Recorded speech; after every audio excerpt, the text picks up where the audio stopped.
নমস্কাৰ স্বাগতম মিত্ৰৰ বাতৰিলৈ ষ্টুডিঅ'ত মই প্ৰাঞ্জল কুকৰাঝাৰৰ ৰাজপথত অকলশৰে ঘূৰি ফুৰা এগৰাকী বিশেষভাৱে সক্ষম হিন্দু যুৱতীক ধৰ্ষণ ৰফিকুল ইছলাম নামৰ এটা লম্পটৰ পথ নিৰ্মাণত নিয়োজিত ৰফিকুলে ৰাজপথত কোনো নথকাৰ সুযোগ লৈ সংঘটিত কৰে এই অপকৰ্ম ফুসুলাই শ্ৰমিকৰ শিবিৰলৈ নি যুৱতীগৰাকীৰে নিকৃষ্ট কাণ্ড সংঘটিত কৰে লম্পট ৰফিকুলে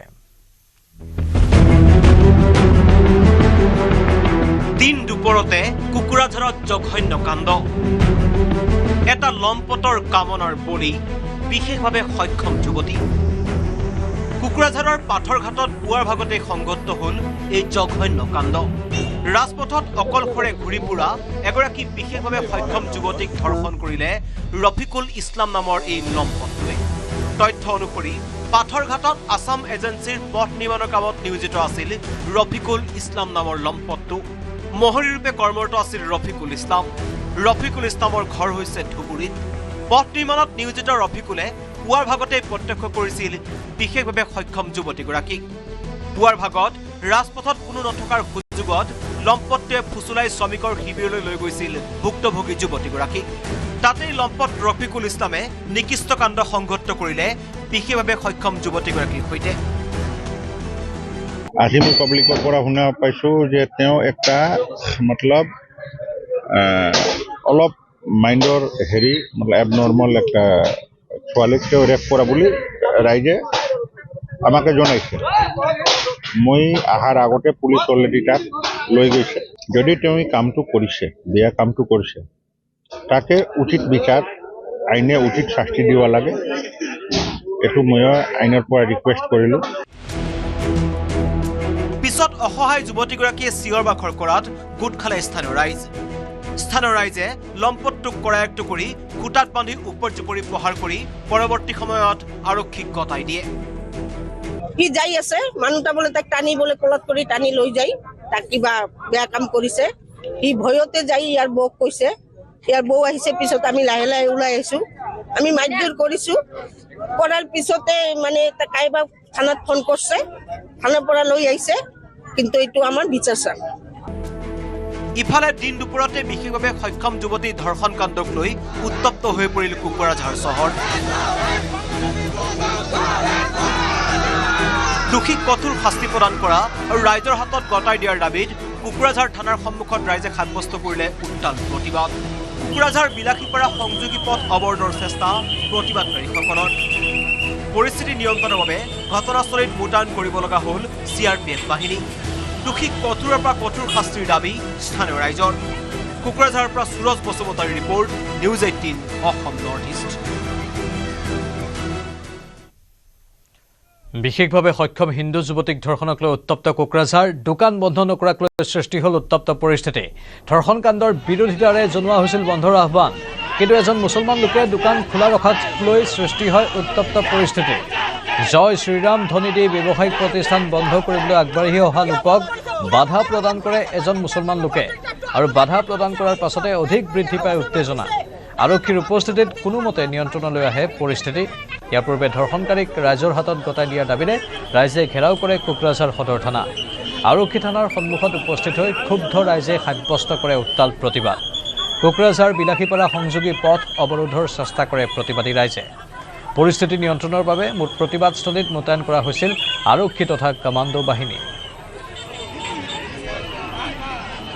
যদি বস্তু প্ৰমাণ হয় তেতিয়াহ'লে ইয়াকতো দোষী শাস্তি আমি বিচাৰিমেই আৰু লগতে ইয়াক কেয়াৰটেকাৰক আমি দোষী বুলি আমি মানো কিয় মানো ইয়াক যিহেতু কোনো নাই গতাই দি গৈছে মানে ইয়াৰ সম্পত্তি আছে সম্পত্তিও দি থৈ গৈছে ইয়াক সেই গাৰ্জিয়ান বুলি কৈ দি থৈ গৈছে এতিয়া এটা সেইখিনি আৰ্মি কেম্পৰ ওচৰত একদম মানে পৰিৱেশ মানে মানুহ থকা এটা ইয়াত যদি এনেকৈ এটা জঘন্য ঘটনা ঘটি যায় তেতিয়াহ'লে এজন ছোৱালী মানে ক'ত গৈ তাৰ নিৰাপত্তা থাকিব সেইটো আমি লগতে ইয়াকো আমাক দোষী লাগে শাস্তি লাগে আৰু লগতে ইয়াক যে কেয়াৰটেকাৰ হিচাপে লৈছে এই দায়িত্ব লৈছে ইয়াকো আমি দোষী শাস্তি বিচাৰিছোঁ যে যদি এইটো হয় এইটো আমাৰ মানে অনুৰোধ আপোনাৰ লগত যদি হয় এইটো প্ৰমাণ যদি হয় লগতে ইয়াকো আমি মানে যদি ইয়াক শাস্তি দিয়া সেইটো আমি আপোনালোকৰ ওচৰত অনুৰোধ জনাব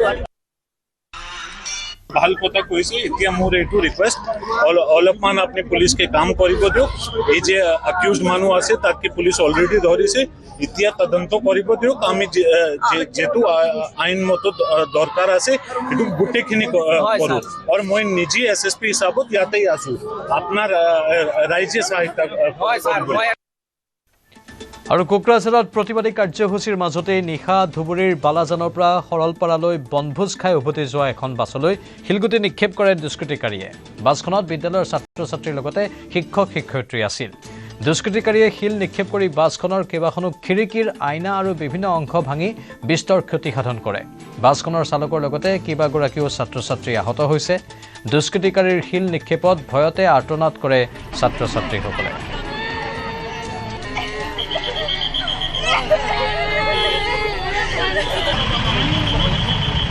जाओ गाड़ी आगाओ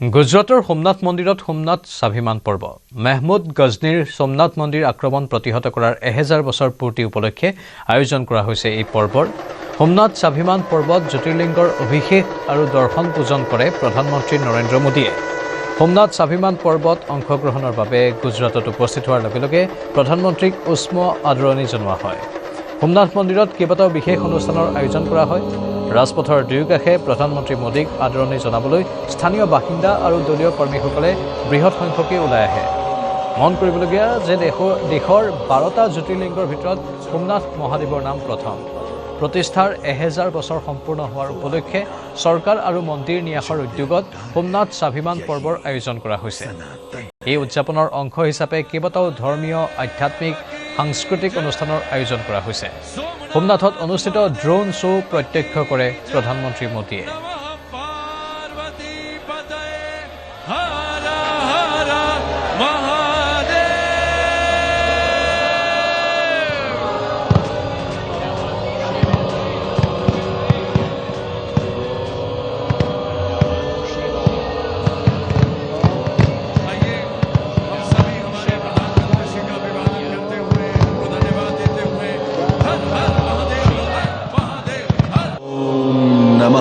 पार्वती पते हर हर महादेव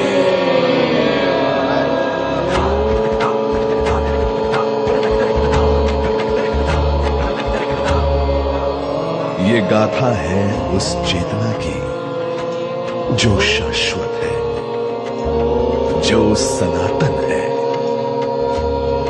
भारत की सांस्कृतिक आत्मा का एक ऐसा अखंड बिंदु जो युगों युगों से अटल है वही जो आदि है वही जो अनंत है अनंत वर्ष की आस्था अनंत वर्ष का है विश्वास अनंत वर्ष की धरोहर सहस्त्र वर्ष का ओम नमः पार्वती पते हर हर महादेव समय से पहले शब्द से भी पहले जब कोई आकार भी नहीं था तब भी एक चेतना थी उसी चेतना से उत्पन्न हुआ पहला नाद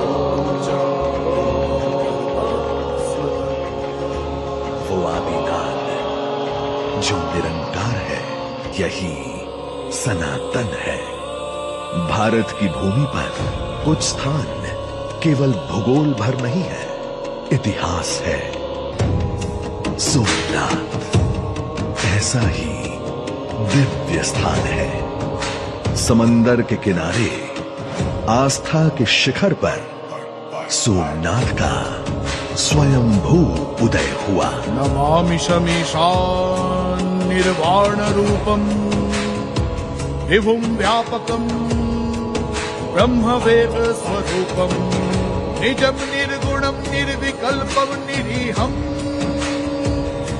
चिदाकाशमाकाश वासं भजेहम् आदिनाथेन शर्वेण सर्वप्राणि हिताय वै आद्य तत्त्वान्यथानीयम् क्षेत्रमेतन् महाप्रभम् प्रभासितं महादेवी यत्र सिद्ध्यन्ति मानवा। वर्ष 2026 सोमनाथ के अटूट स्वाभिमान की एक सहस्त्राब्दी का साक्षी है। जनवरी 1026 की उन काली रातों में गजनी के महमूद ने इस पावन तीर्थ की मर्यादा पर प्रहार किया था। वो आक्रमण केवल पत्थरों का विध्वंस नहीं था, बल्कि भारत की आस्था, उसकी संस्कृति और उसकी महान सभ्यता को जड़ से मिटाने का एक हिंसक प्रयास था। गजनी खिलती औरंगजेब आए आके चले गए, पर भोले बाबा के आगे पापी सारे रात हुए। विध्वंस हुआ, मंदिर को क्षति पहुंचाई गई, ज्योतिर्लिंग खंडित किया गया। पर यह भी सत्य है कि क्रूर तलवारों पर महादेव के त्रिशूल का हर बार जय घोष हुआ। संरचना टूटी थी, चेतना नहीं। दीवारें टूटी थी, वीरता नहीं। मंदिर टूटा था, आस्था नहीं। वीर हमीर जी का शौर्य और बलिदान शत्रु की बर्बरता से कहीं अधिक शक्तिशाली था। उनका महादेव के प्रति समर्पण, उनका लहू इस धरती की मिट्टी में मिलकर प्रतिज्ञा बन गया कि जब तक एक भी हिंदू जीवित है, सोमनाथ का अस्तित्व कभी मिट नहीं सकता।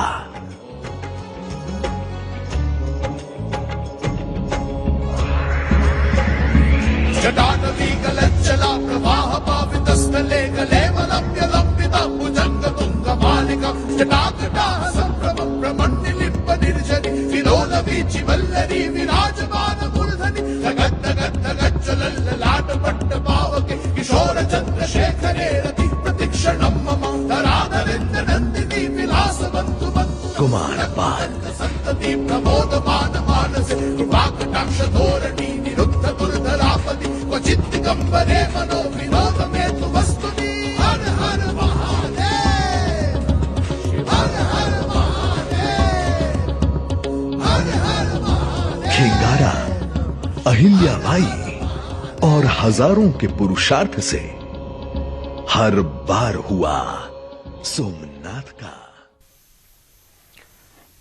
যুৱ কংগ্ৰেছৰ সাধাৰণ সম্পাদক হুছেইন আহমেদ মাদানীৰ দলত্যাগ, ৰকিবুল হুছেইনৰ বিৰুদ্ধে ক্ষোভ উজাৰি পদত্যাগ মাদানীৰ। সামাজিক মাধ্যমত ৰকিবুলৰ বিৰুদ্ধে ক্ষোভ উজাৰিছে যুৱ কংগ্ৰেছীয়ে। কংগ্ৰেছক আটাইতকৈ ক্ষতি কৰা মানুহজন হৈছে ৰকিবুল। নিৰ্বাচনৰ পূৰ্বে প্ৰদেশ কংগ্ৰেছৰ এয়া গৃহকন্দল দেখা গৈছে।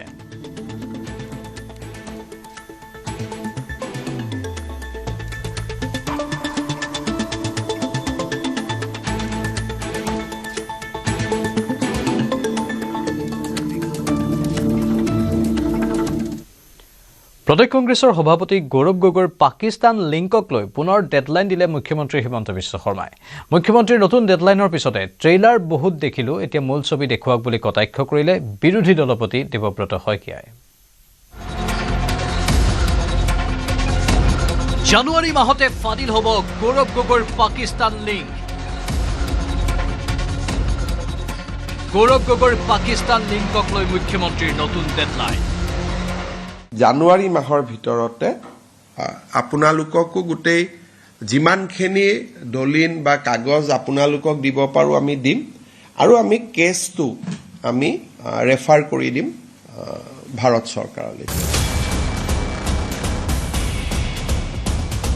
ছাব্বিছৰ নিৰ্বাচনৰ পূৰ্বে পুনৰ শোলঠেকত পৰিব নেকি প্ৰদেশ কংগ্ৰেছৰ সভাপতি গৌৰৱ গগৈ?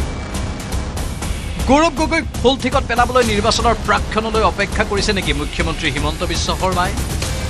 যাৰ বাবে নিৰ্বাচনৰ দিন ঘোষণাৰ পূৰ্বে জানুৱাৰী মাহতে ফাদিল কৰিব গৌৰৱ গগৈৰ পাকিস্তান লিংক। মইতো ভাবোঁ যে আমাৰ হাতত যিখিনি ডকুমেণ্টছ আছে সেইখিনিতো বিগিনিং, কাৰণ আমিতো মেইল চেক কৰিব নোৱাৰোঁ, মোবাইলত যাব নোৱাৰোঁ, আমাৰ ৰেষ্ট্ৰিকশ্যন আছে। কিন্তু যেতিয়া NIAৰ ওচৰত যাব তেতিয়া আমি যদি 10% দিছোঁ, পিছত ভাৰত চৰকাৰে 100% দিব পাৰিব, কিন্তু আমি দিয়াখিনিয়ে ভয়ংকৰ। কিন্তু মুখ্যমন্ত্ৰীৰ মন্তব্যক নস্যাৎ কৰিছে কংগ্ৰেছে। তীব্ৰ সমালোচনা কৰি বিৰোধী দলপতি দেৱব্ৰত শইকীয়াৰ মন্তব্য, গৌৰৱ গগৈৰ পাকিস্তান লিংকৰ ট্ৰেইলাৰ বহুত দেখিলোঁ, এতিয়া মূল ছবি দেখুৱাওক। ট্ৰেইলাৰ চাই আছোঁ ছেপ্টেম্বৰ 10 তাৰিখৰ পৰা কেতিয়া পিকচাৰ ৰিলিজ কৰে। তেওঁনো কিয় ইমান প্ৰস্তুতি লাগে তেখেতক জানুৱাৰী? মই ভাবোঁ তেওঁ আজি কাইলৈ পৰহিলৈ যিকোনো দিনতে দিব লাগে। আৰু গৌৰৱ গগৈ নিজেও সেই প্ৰত্যাহ্বান জনাইছে, আমি গৌৰৱ গগৈৰ লগত একে ধৰণেৰে একে ভাষাৰে একে কথা ক'ব বিচাৰোঁ, যি আছে সোনকালে ৰাইজৰ আগত দিয়ক। একেদৰে মুখ্যমন্ত্ৰী হিমন্ত বিশ্ব শৰ্মাই ভিত্তিহীন কথা কোৱা বুলি অভিযোগ সাংসদ প্ৰদ্যুৎ বৰদলৈৰ। তেওঁ আজি প্ৰায় এবছৰমানেই হ'ল গৌৰৱ গগৈৰ পৰিয়ালৰ গৌৰৱ গগৈক তেনেকৈ সদায় টানি আহিছে। তেওঁতো 10 ছেপ্টেম্বৰতে দেখোন কৰাৰ কথা আছিলে গোটেইবিলাক। তেওঁৰ এতিয়া কথাবিলাক আমি কেনেকৈ বিশ্বাস কৰিম? অসমৰ মানুহে জানে যে তেওঁ সাধাৰণতে বেবেৰিবাং কথা কোৱা মানুহ, অসংলগ্ন কথা কোৱা মানুহ। তেওঁৰ বিভিন্ন ধৰণৰ তেওঁ কথা কয়, তেওঁৰ কথাৰ কোনো লাগ বান্ধো নাই। গতিকে সেইবিলাক কথা একো নাই। আৰু আমি বিশ্বাস কৰোঁ যে গৌৰৱ গগৈৰ বিৰুদ্ধে তেওঁ যিবিলাক কথা কৈ আছে অসমৰ মানুহে সেয়া কেতিয়াও বিশ্বাস নকৰে। কিন্তু কংগ্ৰেছৰ তীব্ৰ সমালোচনাৰ বিপৰীত মন্তব্য মুখ্যমন্ত্ৰীৰ।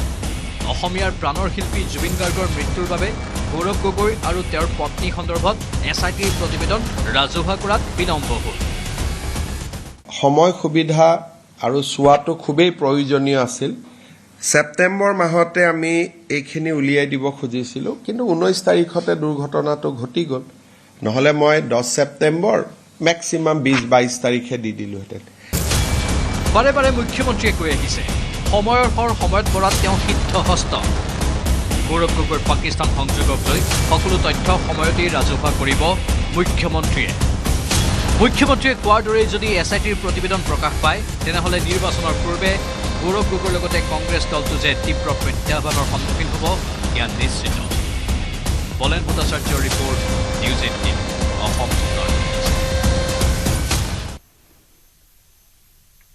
পত্নীয়ে হাত ভৰি বান্ধি মৰিয়াই হত্যা কৰিলে স্বামীক। হাজোৰ নতুন দিহিনাত সংঘটিত হৈছে এই ঘটনা। দামোদৰ দাসক হত্যা কৰি আত্মসমৰ্পণ পত্নী ভানু দাসৰ। 30 বছৰে স্বামীয়ে শাৰীৰিক মানসিক অত্যাচাৰ চলাই অহাৰ অভিযোগ। অত্যাচাৰ সহিব নোৱাৰি স্বামীক হত্যা কৰা বুলি স্বীকাৰ মহিলাগৰাকীৰ। ঘটনাস্থলীত হাজো আৰক্ষী উপস্থিত হৈ আৰম্ভ কৰিছে তদন্ত। এই লোমহৰ্ষক হত্যাকাণ্ডই জোকাৰি গৈছে সমগ্ৰ অঞ্চলটোক।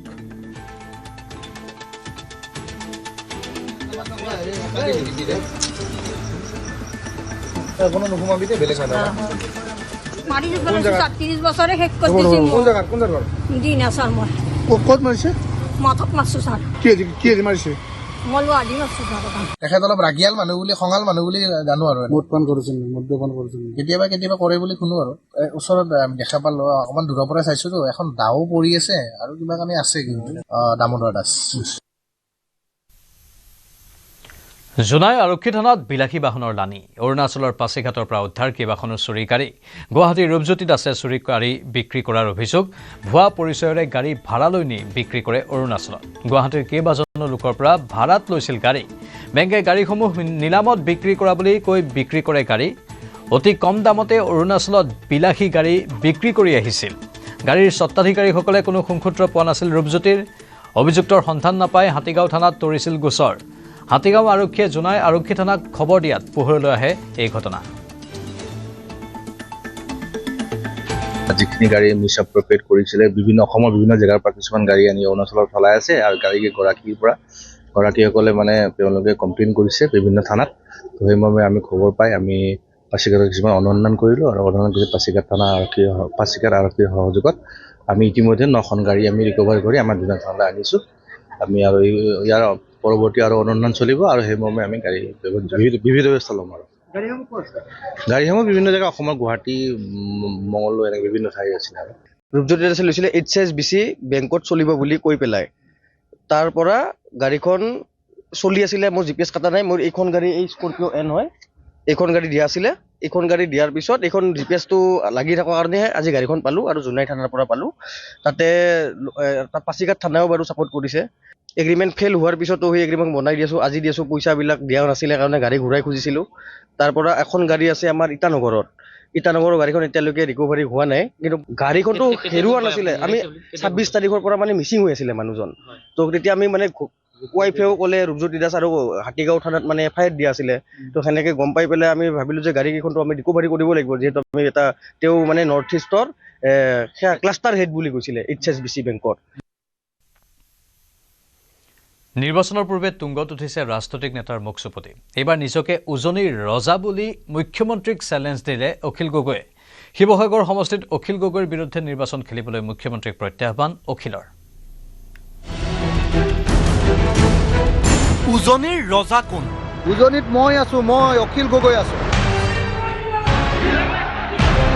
নিজকে উজনিৰ স্বয়ম্ভু ৰজা ঘোষণা অখিল গগৈৰ উজনিত হিমন্ত ৰজা নহয় উজনিত মই আছো মই অখিল গগৈ আছো নিজকে ৰজা পাতি মুখ্যমন্ত্ৰীক চেলেঞ্জ অখিলৰ থিয় হিমন্ত বিশ্ব কৰোৱাই দিম থিয় মই কৈ দিলো আপোনালোকক মই ধেমালি কৰি কোৱা নাই মুখ্যমন্ত্ৰী হিমন্ত বিশ্ব শৰ্মাৰ প্ৰত্যুত্তৰ তেওঁ এজন এণ্টাৰটেইনমেণ্ট দিয়ে আপুনি এণ্টাৰটেইনমেণ্ট লওক ৰাতি শুনক আৰাম পাব ৰাজ্যৰ বিধানসভা নিৰ্বাচনৰ দিন চমু চাপি অহাৰ লগে লগে তুংগত উঠিছে ৰাজনৈতিক নেতাৰ মুখচুপতি জনতাক মুহিবলৈ শাসক বিৰোধী উভয় পক্ষৰ নেতাই কৰা মন্তব্যই গৰম কৰি তুলিছে ৰাজ্যৰ নিৰ্বাচনী বতাহ সকলোকে চেৰাই গৈ এইবাৰ নিজকে উজনি অসমৰ ৰজা ঘোষণা কৰিলে শিৱসাগৰৰ বিধায়ক অখিল গগৈ বৰপেটাত উপস্থিত হৈ অখিলৰ মন্তব্য উজনিত হিমন্ত বিশ্ব শৰ্মা ৰজা নহয় উজনিত অখিল গগৈহে আচল ৰজা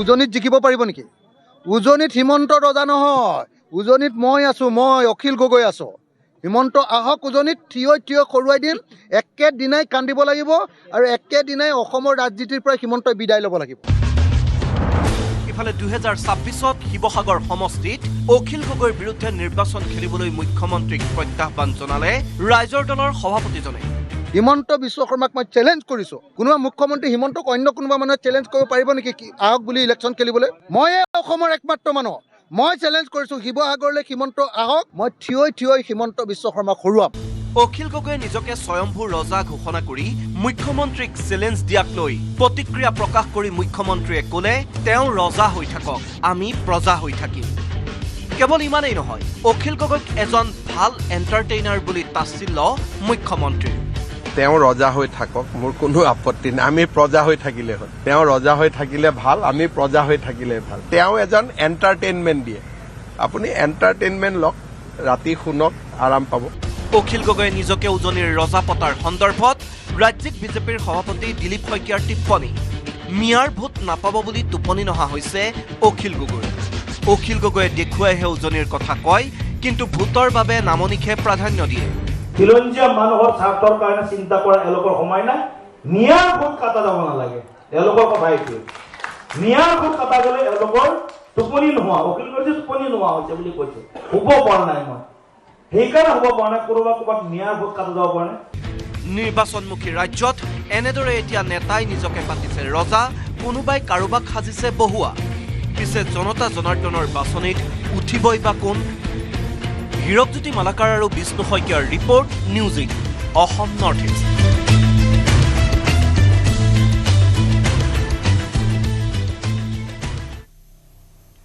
অখিল গগৈক ন্যায়িক প্ৰক্ৰিয়াৰ পাঠ দিলে ৰাজ্যৰ মুখ্যমন্ত্ৰীয়ে অখিল গগৈৰ কথা কেৱল মনোৰঞ্জন আখ্যা দি মুখ্যমন্ত্ৰীয়ে কটাক্ষ কৰিলে অখিলৰ মতে বিজেপিয়ে নিদিয়ে জুবিন গাৰ্গৰ ন্যায় অখিল গগৈৰ মতে জুবিন গাৰ্গৰ ন্যায় বিজেপিয়ে নিদিয়ে তেন্তে দিব কোনে নতুনকৈ এবাৰ যদি আমি চৰকাৰ কৰোঁ জুবিন গাৰ্গক আমি ন্যায় দিম জুবিনৰ ন্যায়ৰ বাবে আমেৰিকা লণ্ডনৰ উকিল ধৰিব অখিলে দৰকাৰ হ'লে আমেৰিকা বা লণ্ডনৰ পৰা উকিল আনিম কিন্তু জুবিন গাৰ্গৰ হত্যাকাৰী কেতিয়াও বাচি যাবলৈ নিদিওঁ ৰাজ্যৰ ৰাজনীতিত এতিয়া অন্যতম বিষয় জুবিন গাৰ্গৰ ন্যায়ৰ প্ৰসংগ বৰপেটাত ৰাইজৰ দলৰ সভাপতি অখিল গগৈয়ে শুকুৰবাৰে জুবিন গাৰ্গৰ বিচাৰ প্ৰক্ৰিয়াক কেন্দ্ৰ কৰি আগবঢ়ালে বিস্ফোৰক মন্তব্য। জুবিন গাৰ্গৰ ন্যায় বিজেপিয়ে নিদিয়ে বুলি গেৰাণ্টি অখিলৰ। সেয়ে বিধায়ক অখিলে জনালে দলৰ সিদ্ধান্ত। জুবিন গাৰ্গৰ ন্যায় বিজেপিয়ে নিদিয়ে, সেইকাৰণে আমি ৰাইজৰ দলে কালি সিদ্ধান্ত লৈছোঁ যে নতুনকৈ এবাৰ যদি আমি চৰকাৰ কৰোঁ জুবিন গাৰ্গক আমি ন্যায় দিম। জুবিন হত্যা গোচৰৰ অভিযোগনামাত অসন্তুষ্ট অখিল গগৈয়ে ক'লে চৰকাৰ গঠন কৰিব পাৰিলে দুখনকৈ দিব নতুন চাৰ্জশ্বিট। বিজেপি চৰকাৰে যিখন চাৰ্জশ্বিট দিছে সেইখনক আমি মানি নলওঁ আৰু ইয়াৰ পাছত আমি দুখন নতুন চাৰ্জশ্বিট দি জুবিন গাৰ্গৰ হত্যাকাৰীসকলক ধৰিবৰ কাৰণে ব্যৱস্থা গ্ৰহণ কৰিম। সেইকাৰণে মই অতি স্পষ্টকৈ কৈছোঁ যে আমাৰ গেৰাণ্টি যে জুবিন গাৰ্গক ন্যায় প্ৰদান কৰা হ'ব আৰু বিজেপিয়ে ন্যায় নিদিয়ে গেৰাণ্টি সেইটো এটা। দিল্লীৰ উকিল ধৰি জুবিন গাৰ্গক ন্যায় দিয়াৰ মন মেলা অখিল কথাই কথাই গ'ল দেশৰ সীমা পাৰ কৰি বিদেশলৈ। অখিলে ধৰিব আমেৰিকা লণ্ডনৰ উকিল। জুবিন গাৰ্গক ন্যায় দিবৰ কাৰণে আমি নতুনকৈ চাৰ্জশ্বিট প্ৰকাশ কৰি নতুনকৈ উকিল ধৰি দিল্লীৰ পৰা দৰকাৰ হ'লে উকিল আনিম, দৰকাৰ হ'লে আমেৰিকা বা লণ্ডনৰ পৰা উকিল আনিম, কিন্তু জুবিন গাৰ্গৰ হত্যাকাৰী কেতিয়াও বাচি যাবলৈ নিদিওঁ। অখিল গগৈৰ এনে মন্তব্যৰ সহাস্য প্ৰতিক্ৰিয়া গুৱাহাটীত আগবঢ়ালে মুখ্যমন্ত্ৰীয়ে। বিদেশী অধিবক্তাই ভাৰতৰ কোৰ্টত যুঁজ দিব নোৱাৰে। খালি অখিল গগৈয়ে যাতে ফেচবুক লাইভ কৰাটো এৰি নিদিয়ে, ৰাতি চাই ভাল লাগে। যোৱাকালি কি কৈছে, তেওঁ ইংলেণ্ড আমেৰিকাৰ পৰা উকিল আনিব। তেওঁ ইমানখিনিও নাজানে যে ইংলেণ্ড আমেৰিকাৰ উকিলে ভাৰতৰ কোৰ্টত থিয় হ'ব নোৱাৰে, আইন মতেই থিয় হ'ব নোৱাৰে। ফৰেন এডভোকেট ইণ্ডিয়াৰ কোৰ্টত খাৰাই হ'ব নোৱাৰে, এইটো আইনগতভাৱে বেন কৰা আছে। তেওঁৰ ইমানখিনিও জ্ঞান নাই, সেইকাৰণে তেওঁ এজন এণ্টাৰটেইনমেণ্ট দিয়ে। আপুনি এণ্টাৰটেইনমেণ্ট লওক, ৰাতি শুনক, আৰাম পাব। নিৰ্বাচন চমু চাপিছে, নেতাৰ কথাৰ উজান উঠিছে। কোনোৱে ৰণ জিকিবলৈ বিচাৰিছে কথাৰে, কোনোৱে কামেৰে। এতিয়া অখিল গগৈৰ দুখন নতুন চাৰ্জশ্বিট তৈয়াৰ কৰাৰ সুবিধা হ'বনে, সেয়া নিৰ্বাচনী ফলাফলে নিৰ্ধাৰণ কৰিব। বৰপেটাৰ পৰা নিৰঞ্জন দাসৰ সহযোগত বিষ্ণু শইকীয়াৰ report, news 18 Assam north east. Guwahati উচ্চ ন্যায়ালয় উত্তৰ গুৱাহাটীৰ ৰংমহললৈ স্থানান্তৰ কৰা স্থান পৰিদৰ্শন মুখ্যমন্ত্ৰী হিমন্ত বিশ্ব শৰ্মাৰ। 11 জানুৱাৰীত উচ্চতম ন্যায়ালয়ৰ মুখ্য ন্যায়াধীশে আধাৰশিলা স্থাপন কৰিব গুৱাহাটী উচ্চ ন্যায়ালয়ৰ নতুন ভৱনৰ। গুৱাহাটী উচ্চ ন্যায়ালয় উত্তৰ গুৱাহাটীৰ ৰংমহললৈ স্থানান্তৰ সম্পৰ্কত মুখ্যমন্ত্ৰীয়ে গুৰুত্বপূৰ্ণ মন্তব্য কৰে। প্ৰথম পৰ্যায়ত 500 কোটি টকাৰে আৰম্ভ কৰি পৰৱৰ্তী সময়ত আৰু 1200 কোটি টকা খৰচ কৰি এখন পূৰ্ণাংগ জুডিচিয়েল চিটি তৈয়াৰ কৰা হ'ব বুলি মন্তব্য কৰে মুখ্যমন্ত্ৰীয়ে। উচ্চ ন্যায়ালয় উত্তৰ গুৱাহাটীৰ ৰংমহললৈ স্থানান্তৰ কৰা সিদ্ধান্ত মোৰ নহয়, এয়া ন্যায়াধীশসকলৰ সিদ্ধান্ত বুলি মন্তব্য কৰে মুখ্যমন্ত্ৰীয়ে। ইয়াতে গুৱাহাটী হাইকোৰ্ট, ডিষ্ট্ৰিক্ট কোৰ্ট আৰু অডিটৰিয়াম, বাৰ লাইব্ৰেৰী সহ এটা অতি উন্নত মানদণ্ডৰ জুডিচিয়েল চিটি এখন ইয়াতে নিৰ্মাণ কৰি ওলোৱা হ'ব। প্ৰথম পৰ্যায়ত প্ৰায় 500 কোটি টকা খৰচ হ'ব, দ্বিতীয় আৰু তৃতীয় পৰ্যায় মিলি প্ৰায় 1200 কোটি টকা খৰচ হ'ব। আৰু ইয়াৰ বাবে সুকীয়া ৰাস্তা এটাও বনোৱা হৈছে। ব্ৰহ্মপুত্ৰৰ নতুন ব্ৰিজৰ পৰা হাইকোৰ্ট কেম্পাছলৈকে পুৰণা ৰংমহলৰ ৰাস্তাটো থাকিবই। নাৰেংগী কুৰুৱাৰ দলং, গুৱাহাটী উত্তৰ গুৱাহাটী দলং, এসময়ত গুৱাহাটীৰ এইটোৱে কেন্দ্ৰীয় স্থান হৈ পৰিব। আৰু মই ভাবোঁ যে ইয়াত উচ্চ ন্যায়ালয় হ'লে সকলো মানুহ উপকৃত হ'ব।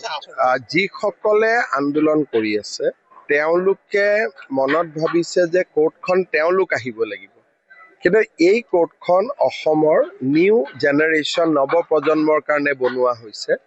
10 বছৰ পিছত আজিৰ গুৱাহাটীত গুৱাহাটী নাথাকে। নাৰেংগী কুৰুৱা ব্ৰিজ, গুৱাহাটী উত্তৰ গুৱাহাটীৰ ব্ৰিজ, পলাশবাৰী শুৱালকুছি ব্ৰিজ, এই গোটেইবোৰ হোৱাৰ লগে লগে গুৱাহাটীখন স্বাভাৱিকভাৱে ইয়াৰ গতি পৰিৱৰ্তন হ'ব। 4-5 বছৰত যেতিয়ালৈকে গোটেই বিল্ডিংটো সাজু হৈ উঠিব, যিসকলে আজি বিৰোধিতাও কৰিছে তেওঁলোকেও ইয়াক সমৰ্থন কৰিব। ইফালে ৰংমহলত উচ্চ ন্যায়ালয়ৰ শিলান্যাসৰ সন্দৰ্ভত সংবাদমেল সম্বোধন মহাধিবক্তা দেৱজিৎ ৰণ শইকীয়াৰ। Governor means the state of Assam. Governor Article 163, 164 under Constitution কোৱা আছে যে the cabinet ministers including the chief minister will advise, and governor as per aid and advice of the cabinet will do the exercise. So governor so state government to support কৰিলে নহয়.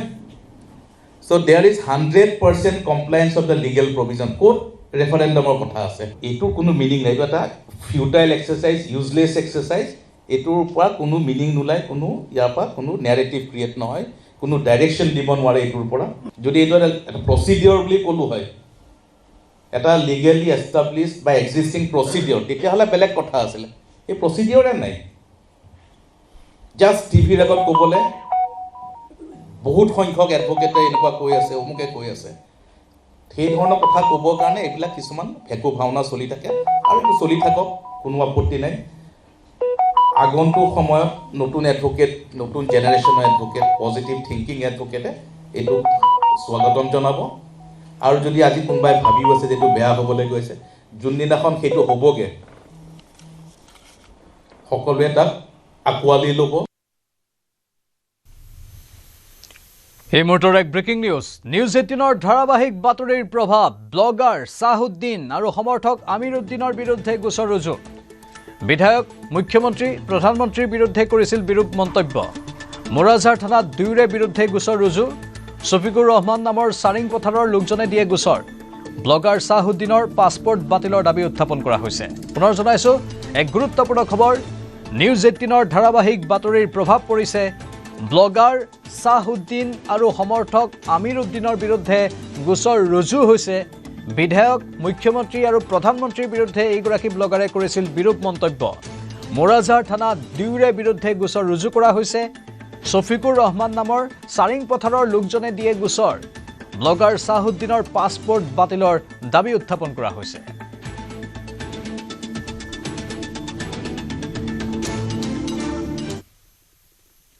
অসম আৰক্ষীৰ শিশু মিত্ৰ champion ward 3.0 এইবাৰৰ সন্মানীয় জুৰীৰ পছন্দৰ পুৰস্কাৰ লাভ কৰিছে অসম আৰক্ষীৰ সীমান্ত মহাপৰিদৰ্শক IPS বিষয়া দেৱজ্যোতি মুখাৰ্জীয়ে 9 জানুৱাৰীত অসম আৰক্ষীৰ সঞ্চালক প্ৰধান হৰমিত সিঙে এই পুৰস্কাৰ ঘোষণা কৰে চেণ্ট্ৰেল ৰেঞ্জৰ IGP হৈ থাকোঁতে মুখাৰ্জীয়ে নগাঁও মৰিগাঁও ডিমা হাছাও আদি জিলাত শিশুৰ অধিকাৰৰ বিষয়ে থকা পক্সো আইনৰ অধীনৰ কামত আগভাগ লৈ এই ক্ষেত্ৰত বিশেষ নিষ্ঠা আৰু কৰ্মদক্ষতাৰে কৰ্তব্য পালন কৰাৰ স্বীকৃতি হিচাপে এই সন্মান যচা হয়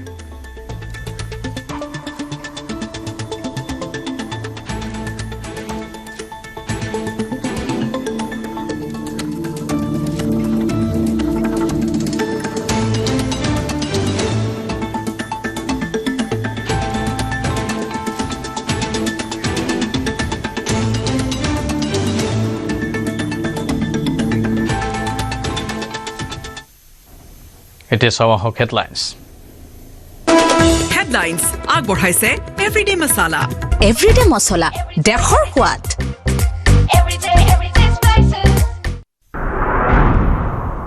বিশেষভাৱে সক্ষম হিন্দু যুৱতীক ধৰ্ষণক লৈ উত্তপ্ত কোকৰাঝাৰ একাংশ মুছলমান লোকে দোকান বন্ধ নকৰাক লৈ উত্তপ্ত পৰিস্থিতি ধৰ্ষণকাৰীক ৰাইজৰ হাতত গতাই দিয়াৰ দাবীৰে কোকৰাঝাৰ সদৰ থানা ঘেৰাও প্ৰতিবাদৰ মাজতে বনভোজলৈ যোৱা ছাত্ৰ ছাত্ৰী ভৰ্তি বাছলৈ দুৰ্বৃত্তৰ শিলাবৰ্ষণ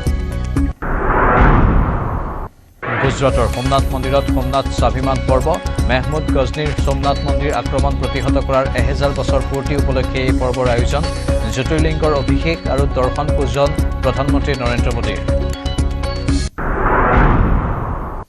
2 লাখ নিযুক্তিৰ দিশে অগ্ৰসৰ ৰাজ্য চৰকাৰ শুকুৰবাৰে চতুৰ্থ বৰ্গৰ পাছত শনিবাৰে সৰু সজাই ADREৰ তৃতীয় বৰ্গৰ 6347 গৰাকী প্ৰাৰ্থীক নিযুক্তি পত্ৰ প্ৰদান মুখ্যমন্ত্ৰীৰ নিৰ্বাচনৰ পিছত আৰম্ভ হ'ব ADREৰ তৃতীয় সংস্কৰণ 2026 সংকল্প পত্ৰ প্ৰস্তুতৰ বাবে বিজেপিৰ আকাংক্ষা ৰাইজৰ সংকল্প বিজেপিৰ অনুষ্ঠান ৰাইজৰ ঘৰে ঘৰে গৈ বিজেপিয়ে গ্ৰহণ কৰিব মতামত ডিজিটেল মাধ্যমৰ লগতে বক্সত ৰাইজে দিব পাৰিব পৰামৰ্শ কংগ্ৰেছেও চলাইছে ৰাইজৰ পদ্ধতিত ৰাইজৰ কংগ্ৰেছৰ প্ৰচাৰ ভোগালীৰ উৰুকালৈ মাজত মাথো দুদিন হেঁপাহৰ ভোগালী বিহুটিক আদৰিবলৈ সাজু প্ৰতিজন অসমীয়া পথাৰত ভেলাঘৰ নিৰ্মাণত ডেকাসকল ব্যস্ত থকাৰ বিপৰীতে জুহালত পিঠা পনা বনোৱাত ব্যস্ত জীয়ৰী বোৱাৰীসকল বজাৰত উভৈনদী ভোগালীৰ ভোগৰ সামগ্ৰী হেডলাইন্স আগবঢ়াইছে এভৰিডে মছলা দেশৰ সোৱাদ কোকৰাঝাৰৰ ৰাজপথত অকলশৰে ঘূৰি ফুৰা এগৰাকী বিশেষভাৱে সক্ষম হিন্দু যুৱতীক ধৰ্ষণ ৰফিকুল ইছলাম নামৰ এটা লম্পটৰ পথ নিৰ্মাণত নিয়োজিত ৰফিকুলে ৰাজপথত কোনো নথকাৰ সুযোগ লৈ সংঘটিত কৰে এই অপকৰ্ম ফুচুলাই শ্ৰমিকৰ শিবিৰলৈ নি যুৱতীগৰাকীৰে নিকৃষ্ট কাণ্ড সংঘটিত কৰে লম্পট ৰফিকুলে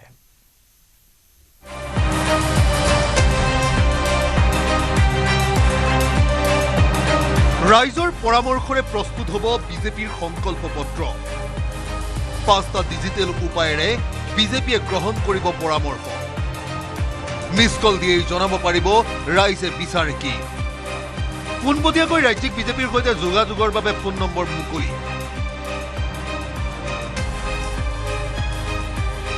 2026 বিধানসভা নিৰ্বাচনত শাসনৰ বাঘজৰী কোনো পধ্যেই এৰি দিয়াৰ ভংগীত নাই ৰাজ্যিক বিজেপি ৰাইজৰ কথা শুনি ৰাইজৰ বাবে কাম কৰাৰ পণ লৈছে গেৰুৱা দলে সেই সূত্ৰেই ৰাজ্যিক বিজেপি আৰম্ভ কৰিছে আকাংক্ষা ৰাইজৰ সংকল্প বিজেপিৰ শীৰ্ষক কাৰ্যসূচী সংকল্প পত্ৰৰ আহ্বায়ক তথা কেবিনেট মন্ত্ৰী ডঃ ৰণোজ পেগুৱে স্পষ্ট কৰি দিলে বিজেপিৰ বাবে নিৰ্বাচনী ইস্তাহাৰ কেৱল প্ৰতিশ্ৰুতি নহয় নিৰ্বাচনী ইস্তাহাৰ বিজেপিৰ বাবে সংকল্প আৰু প্ৰতিজ্ঞা ভাৰতীয় জনতা পাৰ্টিয়ে বাবে আমাৰ নিৰ্বাচনী ইস্তাহাৰ সি কেৱল প্ৰতিশ্ৰুতি নহয় সি সংকল্প সি আমাৰ কাৰণে প্ৰতিজ্ঞা আৰু ইয়াক আমি কোনো ড্ৰয়িং ৰুমত বহি নিৰ্মাণ নকৰোঁ প্ৰস্তুত নকৰোঁ আমি ৰাইজৰ জনগণৰ মত গ্ৰহণ কৰি মতামত গ্ৰহণ কৰি পৰামৰ্শসমূহ গ্ৰহণ কৰি এটা প্ৰক্ৰিয়াৰ মাজেদি আমি এই সংকল্প পত্ৰ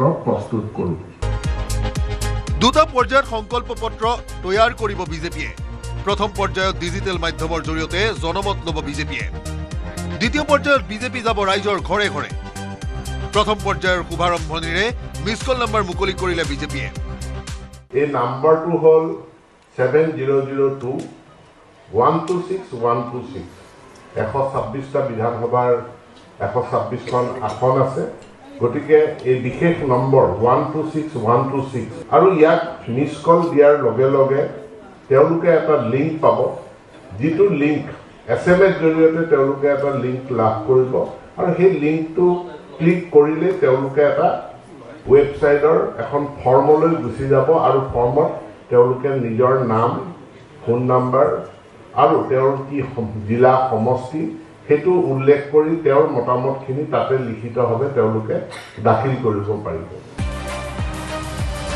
মিছ কল নম্বৰৰ উপৰিও ৱেবছাইটৰ ব্যৱস্থাও কৰিছে ৰাজ্যিক বিজেপিয়ে বিজেপি আসাম সংকল্প 2026.comতো লিখিব পাৰিব পৰামৰ্শ বিজেপি আসাম সংকল্প 2026.gmail.com ইমেইল যোগেও পৰামৰ্শ দিব পাৰিব বিজেপি QR কোডেৰেও পৰামৰ্শ গ্ৰহণৰ লক্ষ্য বিজেপিৰ পৰৱৰ্তী পৰ্যায়ত 69খন বাহন যাব ৰাইজৰ পৰামৰ্শ গ্ৰহণৰ বাবে প্ৰদত্ত নম্বৰত মিছ কল মাৰি প্ৰক্ৰিয়াৰ শুভ আৰম্ভ কৰিলে ৰাজ্যিক বিজেপিৰ সভাপতি তথা সাংসদ দিলীপ শইকীয়াই 5টা শিতানৰ বাহিৰেও আন এটা পৰামৰ্শ প্ৰদান প্ৰক্ৰিয়া সংযোজন কৰিলে ৰাজ্যিক বিজেপিৰ সভাপতিয়ে